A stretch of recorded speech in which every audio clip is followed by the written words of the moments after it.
اعوذ باللہ من الشیطان الرجیم بسم اللہ الرحمن الرحیم۔ السلام علیکم ورحمۃ اللہ وبرکاتہ۔ اسلام سے پہلے عرب کے جو حالات تھے ان پر گفتگو کرتے ہوئے مناسب معلوم ہوتا ہے کہ وہاں کی حکومتوں، سرداریوں اور مذاہب ادیان کا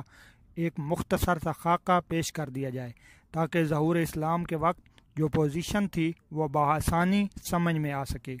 جس وقت جزیرت العرب پر خورشید اسلام کی تابناک شعائیں دو فگن ہوئیں، وہاں دو قسم کے حکمران تھے، ایک تاج پوش بادشاہ جو در حقیقت مکمل طور پر آزاد و خود مختار نہ تھے، اور دوسرے قبائلی سردار جنہیں اختیارات و امتیازات کے اعتبار سے وہی حیثیت حاصل تھی جو تاج پوش بادشاہوں کی تھی، لیکن ان کی اکثریت کو ایک مزید امتیاز یہ بھی حاصل تھا کہ وہ پورے طور پر آزاد و خود مختار تھے۔